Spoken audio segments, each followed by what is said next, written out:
Hi Taurus! Kamusta? Welcome back to Pinay Angel Tarot. This is your April kapalaran para sa mga Taurus. Sun, Moon, Rising, and Venus signs. General love and career reading. Tingnan natin. Depende kung anong cards ang lalabas. So, take note na maaaring mag-resonate ang reading natin. Maaari ding hindi. Pero pag nag-resonate, comment nyo para alam ko. Okay? Kamusta na kayo, guys? Kamusta mga Taurus? Comment present, guys. Para alam ko nanonood kayo. Ready ko lang yung mga cards nyo. At kuha din tayo ng oracle messages for Taurus.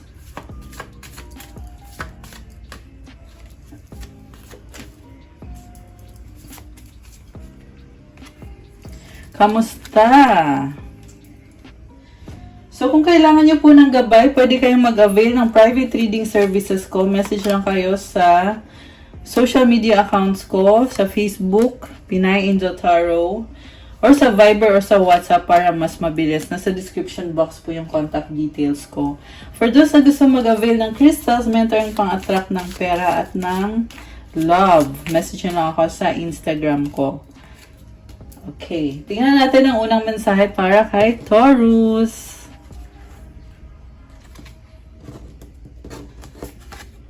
Okay. Uy! Oh my gosh! Cupid! Love! Cupid tsaka love. Parang in lababo yata mga Taurus ngayon. Love is in the air when Cupid's around. Love conquers all. I love it. Punong-puno ka ng pag-ibig. Grabe. Imagine all unwanted thoughts dissolving into light, creating room for new opportunities and possibilities for your life.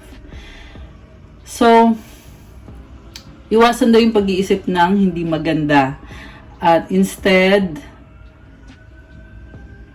imaginein mo na naalis na yan, yung mga hindi maganda, para magkaroon ng pagbabago para sa'yo. New beginning! Oh my gosh! A new adventure awaits. Embrace it and live your dreams passionately. Ayan, congrats sa bagong simula. You have the locket, the key, the dog. Oh my goodness. In love na in love. So, nakita ko dito, malaking breakthrough to sa relationship nyo. Merong loyalty and nakita ko talagang nakafocus ka dyan sa taong yan. Mahal mo yung taong yan eh. And mutual naman yung pagmamahalan. From the tarot, ang overall energy mo is, ang ganda rin, no? Queen of Cups. Nagsasaya ka ngayon, ini-enjoy mo yung love life mo, ini-enjoy mo yung life mo in general, at may mga pangarap ka. And talagang ini-enjoy mo ngayon kung anong meron ka. Very optimistic ng vibe mo ngayon. Mas masaya ka ngayon. Okay, so recent past, Six of Wands, King of Cups, Queen of Swords. Nag-adjust ka sa taong yan dahil sa pagmamahal, pero natuto ka rin eh. Nagkaroon ka ng mga lessons learned dito at realization. Naging maayos yung relasyon nyo, pero at the same time, iniisip mo na parang meron kang natutunan dito na kailangan mong i-adjust yung sarili mo sa sitwasyon. So siguro sinaktan ka ng taong yan, pero hindi mo siya kayang pakawalan, kaya kumakapit ka pa rin dahil sa pagmamahal. Pero natuto ka na dito eh, parang sinasabi mo na, oo, tatanggapin kita ulit, pero hindi na ako masyadong mag-expect galing sa'yo kasi hindi mo rin naman pala mabibigay kung ano yung magpapasaya sa akin. Okay. Medyo bitter, no? Yan yung lumabas eh. Wala akong magkagawa, guys. Sinasabi ko lang yung nakita ko. Pero masaya ka, sa totoo lang. Sa current energies mo, oh my gosh, ang laking pagbabago nito. The Death, the Sun, and the Three of Pentacles. May ending at may bagong simula. Siguro nafe-feel mo ngayon, pagod ka, pero may bagong simula na i-embrace mo naman at pinag-aaralan mo. May nakita kong partnership dito. Sinusuportahan ka ng person mo. Posible din tong connected sa work kasi very practical ng energy mo. At sa love naman, ang nakita ko, merong magtatapos na cycle at bagong simula. The same person pa rin yung nakita ko dito, pero nag-iba yung kung paano mo haharapin yung sitwasyon. So, remember guys, na meron tayong solar eclipse ngayong Monday, April 8. So, ang solar eclipse is nagdadala ng transformation sa'yo yan. At sana nga talaga, mas magiging better yung sitwasyon mo. Which is, nafe-feel ko naman kasi sa unang mga cards natin, ang gaganda ng lumabas na cards eh. Meron pang Cupid tsaka Love. So, na-attract mo ngayon yung love sa buhay mo. Sa near future, the Devil, the Page of Swords, Ten of Swords, and the Strength card. So, na-stress ka dito sa isang cycle na nagtatapos, pero tinitiis mo. Kanina, ito din yung lumabas sa recent past, di ba? Ngayon, andito ulit. Ibig sabihin, parang pinipilit mo na lang talagang tanggapin yung sitwasyon ninyo ng taong yan. Kahit na napapagod ka, nahihirapan ka. Kasi, may feelings ka sa kanya, masaya ka sa kanya, pinapasaya ka niya. Ayan. So, at least, di ba, nahanap mo yung taong makakasama mo at yung mamahalin mo at mamahalin ka rin. Kahit na hindi naging madali sa'yo yung mga nangyari. Okay, mag-clarify tayo guys. Bakit ang saya-saya ngayon eh? Taurus. O diba? Bakit? Bakit ang saya-saya ni Taurus ngayon? Judgment, the Star, Seven of Pentacles. Kasi, nagbago na yung sitwasyon. Sa ngayon, parang feeling mo, abot mo na yung pangarap mo, pero kailangan lang talaga magsipag. Siguro, guys, marami sa inyo merong breakthrough sa trabaho nyo. Baka may tanggap kayong blessing. Kasi, andito yung star eh. This is about your having your dreams come true. Pero, kailangan ng patience. Kaya, ito ka, oh. Very grounded and practical. Okay.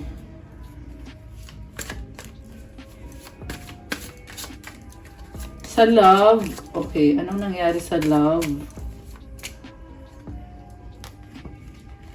Nine of Swords and the King of Cups and Six of Wands. Iniisip mo yung taong yan. Again, lumabas dito na tinitiis mo. Kahit na sobra kang nag-overthink. Nakita ko nagpapahinga ka pero yung isip mo lumilipad.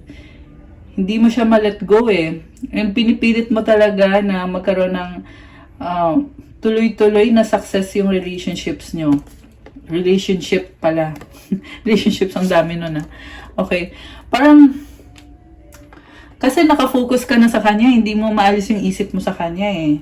Papakita ko yung cards kanina, magkatabi din si King of Cups tsaka si Six of Wands. Ito. Ayan. Ibig sabihin, pag magkatabi sila guys, dalawang beses lumabas, ibig sabihin, talagang yan yung energy nyo ngayon. Ayan, no? Kita mo yan. Si King of Cups, ayan, dalawang beses. Six of Wands, dalawang beses. So, ang masabi ko lang, magbubunga naman yung sakripisyo mo eh. Nagbubunga naman. So, wag masyadong mag-alala kasi nakita ko din nag-aalala ka. Sabi ko nga, nagpapahinga pero yung isip lumilipad. 'Di ba? Okay, balik natin. So, ano naman tungkol sa bagong simula? Anong meron? Ayan, kasi na-stress ka. Okay. Na-stress. Ayan. Parang may kulang sa'yo ngayon. Ano kaya yun? The World. Ending sa new beginnings. The Sun. Wow, guys! Alam mo, wag mag-alala dun sa kinaka-stress mo. Kasi tapos na. Yung world kasi, parang nabuo na yung isang cycle na napakahaba. So, ito na ngayon, Sun, bagong simula na. Okay. Leadership. So, ibig sabihin, nakikita ko sa'yo na ikaw na mismo, i-embrace mo yung bagong simula. Alam na alam mo kung anong dapat mong gawin. Although, andun pa rin yung feeling na medyo napapagod ka ngayon. Medyo nalilito yung isip mo. Okay. So, ayan Gusto mong i-pursue yung happiness mo. Ace of Wands and the Six of Pentacles. Okay, tingnan natin. Ano bang feelings ng person ni Taurus? Ano bang say ni person mo sa lahat ng ito?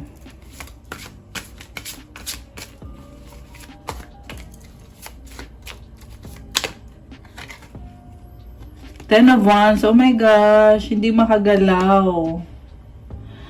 Overwhelmed. Grabe naman to. Okay. Sino yung overwhelmed? Si Taurus ba yan or si person?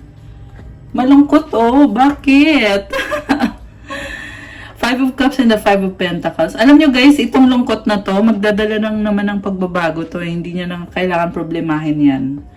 So, kaya nga lumabas yung Sun card, di ba? Kasi hindi perfect ang lahat, pero masaya ka, nare-recognize mo kung ano yung mga imperfections sa inyo pareho.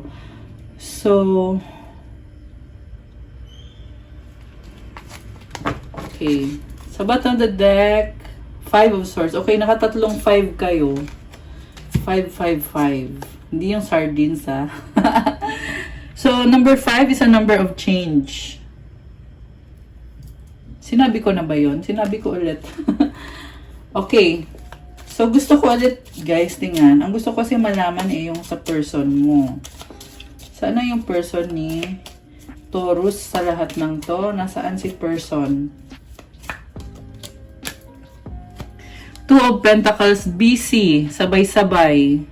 Earth sign din ata yung kadil mo, Capricorn, Taurus, Virgo. Although kahit naman anong sign pwede. Minamanifest naman niya yung connection ninyo. Minamanifest niya. Tinatry niya. Eight of Swords. Oh my gosh. Hindi siya makagalaw. Knight of Swords. Seven of Swords. Alam mo, nakita ko dito, Taurus. Hindi niya sinasabi sa'yo lahat. Parang masakit magsalita yung person mo May sarili din siyang sistema. Siguro nagkaka-problem kayo kasi pareho kayo. May kanya-kanya kayong priority or kanya-kanyang preference, kanya-kanyang ugali. So, tinatry niya mag-adjust sa'yo. Yung nga lang medyo masakit siyang magsalita. Ano bang gusto nitong person na to? May nakita din ako guys na minamanipulate ka ng person, may pagka-controlling yung person mo. Na kung anong gusto niya, in-expect niya na siya yung masusunod or yun yung masusunod. Eight of Cups. Tinalikuran ka pala niya. So, inuna yung sarili niya. Ace of Pentacles. Yung iba sa inyo, LDR guys. Kaya, nagbago yung niya Two of Cups. Pero okay pa rin naman kayo. Parang sila sabi dito, oo, tinalikuran ka niya para sa... Kasi may sarili din siya may sarili siyang buhay. Pero, di naman ibig sabihin nun na wala na kayo. Kasi tanggap ka pa rin niya. Meron nga iba dito guys na tinalikuran ka niya tapos nagbalik. Or babalik ulit. Baka may kadikang Capricorn.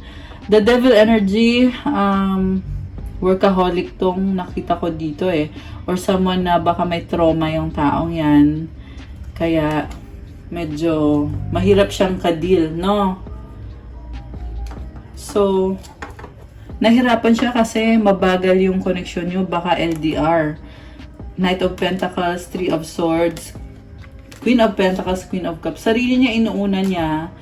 At the same time, enjoy naman pala yung buhay niya Wow. So guys, lumabas din dito sa person mo na i-embrace naman niya ulit yung relationship niyo kasi mahal ka din niya. Lumabas yung Queen of Cups and the White Numen and also the Death card. Ending sa new beginnings, the Magician. May pagka-manipulative lang siya. Tsaka parang nalilito siya kung anong gagawin niya. Pero nakita ko naman mukhang ah, ilalaban pa rin niya, pero may nagbago sa kanya. May nagbago. Pero hindi ka pa niya iiwan. Andyan pa rin, excited pa rin siya. Kaso lang, may time na dinidedma ka niya. Parang ganun yung, nag-iba yung vibe niya ngayon eh. Dinidedma ka niya. At the same time, excited naman siya sa'yo. The Fool and the Hierophant. So ngayon, ikaw yung nakita ko dito na strong ka, kaso lang nalilito ka. May mga bagay na tinatago mo sa kanya connected sa commitment, Four of Wands and the Queen of Wands. Wow. Okay. So, bagong simula. Okay, bakit? Oh, okay. Hindi ka masaya sa pagiging pakialamero. Sorry guys, sinasabi ko lang yung sorry kung tingin nyo harsh yung mga words na lumalabas sa bibig ko. Kasi, yun yung nakita ko dito na parang pakiramdam mo, minamanipulate ka. By the way, merong numbers na lumabas, 555. So, again, is a number of change. And challenges din. May mga challenges talaga sa inyo ng taong yan. So, 7 of Wands, dinidepensahan mo yung sarili mo nagsiset ka ng boundaries. Nagtatalo kayo guys Nakakaloka. At the same time, masaya pa rin. yun yung dito, kasi masaya. Ayan Three of Cups celebration. May friendship sa inyo sa totoo lang. Queen of Wands. Nang nakita ko dito, may iba ka ding ka-deal na friend or family na nagsiselebrate ka. The Wheel and the Ten of Swords. Oh my gosh. Lumalaban ka kahit na napapagod ka. Ayan, nakadapa, bagsak. So, minsan guys, sa mindset lang din yan. Na parang feeling mo, nakakapagod. Kailangan mo lang talagang ipahinga at in-nourish ulit yung sarili mo, i-energize mo yung sarili mo. King of Pentacles and the Two of Wands. So, very, ka dito, maparaan ka dito. May hinihintay ka, may pinag-aaralan ka. Ayan, medyo mainit lang ang ulo Ayan.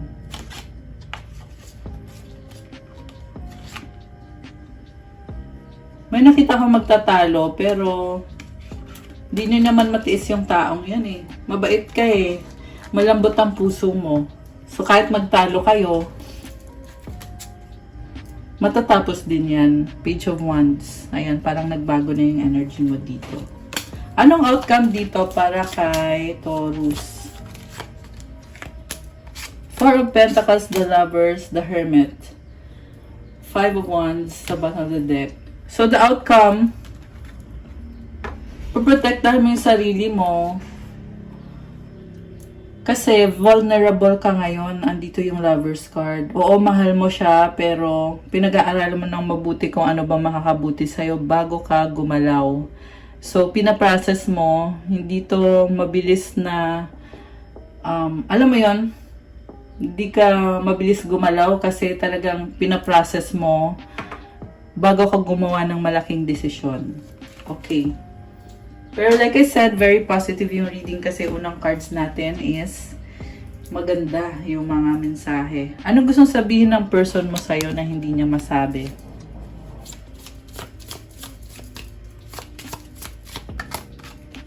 I wish I had treated you better. Oh my gosh. I know that I crossed the line with you. We need to let each other go. Merong iba naghiwalay. Just being near is intoxicating. Pero, gusto nyo naman talagang isa't isa. Gusto ka niya kahit nagkakaganyan. Tingnan mo to, I want you. Diba? Just being near is intoxicating. Strong ng chemistry nyo. Kaya talagang pinoproblema mo yung taong yan I regret lying to you.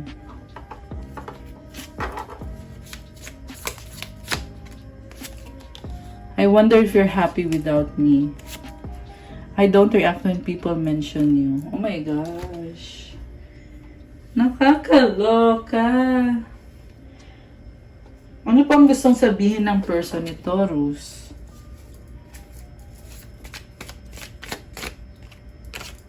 I like you, crush kita. Nice. Crowded, magulo. Bakit magulo? Bakit? Okay. Oh my gosh, forever soulmate. I love it. Nanonood stalking you. My gosh. Takot. Ayan, hanggang stalking lang, natatakot. Bakit natatakot? Ano pang gustong sabihin ng person ni Taurus?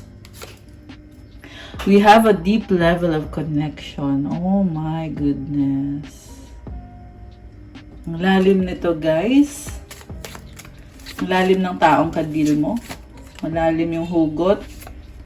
I need your time and commitment. Last one.